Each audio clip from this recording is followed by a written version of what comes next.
Quelque temps après son mariage, Rabbi Shneur Zalman a rejoint le Maguid pour étudier la Chassidoute, la partie profonde de la Torah. Et à cette époque, cette démarche était très mal vue. À son retour, son beau-père était très en colère. Et il avait décidé de ne plus jamais lui adresser la parole. Du coin de l'œil, il surveillait tout de même si le comportement de son gendre avait changé. Et il n'a rien remarqué de particulier. Un jour, il n'a pas pu se retenir et il lui a demandé « Qu'est-ce que tu allais faire à Mezrich? Qu'est-ce que la Chassidoute t'a apporté déjà?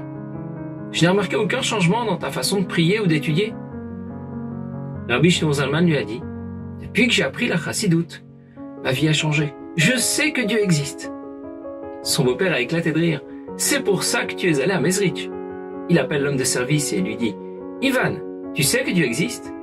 Ivan répond « Bien sûr que Dieu existe. » Tu vois bien, ce n'était pas la peine d'apprendre la Chassidoute. Même Ivan sait que Dieu existe. L'Admour Zaken lui a répondu « Lui, il dit que Dieu existe. Moi, je le sais. Je le vis et je le ressens. » Rabbi rapporte dans Yom Yom que l'Admour Zaken a dit un jour « La Chassidoute, c'est lever ses yeux vers le haut, pour réaliser que Dieu est proche de nous.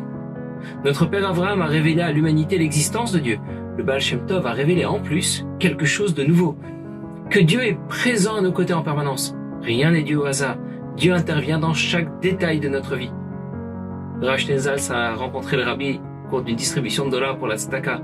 Et le rabbi lui a demandé « Vous êtes venu avec toute votre famille ?»« Non, je suis ici tout seul. » Le rabbi a immédiatement réagi. Un juif n'est jamais seul. Dieu est avec lui partout où il se trouve. Une autre fois, quand le rabbi est venu en Amérique, de nombreux rabbanim sont venus l'accueillir. Et à cette occasion, ils lui ont demandé « Qu'est-ce que la Chassidoute apporte de plus au judaïsme ?» Il y avait un cadre accroché au mur, qui était assez mal éclairé, et le rabbi a rapproché la lampe du cadre et il leur a dit « Voilà ce que la Chassidoute apporte. Rien de totalement nouveau, mais un nouvel éclairage sur l'existence de Dieu, sur la valeur de la Torah, l'importance de pratiquer les mitzvot. La Chassidoute, c'est ce petit plus qui apporte plus de chaleur, plus de profondeur à notre judaïsme. Elle nous explique les concepts de la partie cachée de la Torah. Elle met à la portée de chacun des connaissances qui étaient réservées auparavant à une élite.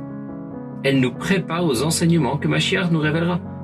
Mais alors, pourquoi la Chassidoute ne nous a pas été révélée plus tôt, en même temps que le don de la Torah? L'Admour Zaken donne l'exemple d'un jeune prince qui était très malade, inconscient. L'un des médecins du roi a dit qu'il pourrait fabriquer un médicament, mais pour cela il devrait prendre la pierre la plus précieuse de la couronne royale et la dissoudre. Si le prince pouvait en absorber quelques gouttes, il serait sauvé. Nous aussi, nous sommes comme ce petit prince qui a besoin d'un remède pour retrouver la vie. C'est pour cela que la Chassidoute fut révélée dans cette dernière génération, quand on en a le plus besoin. La Chassidoute est ce joyau qui permet de faire revivre chaque juif et de le rapprocher de son héritage. Moment of Wisdom, some brief and life-changing moments. Join us. Subscribe to Moment of Wisdom channels on YouTube, Telegram, Facebook, Instagram, and WhatsApp.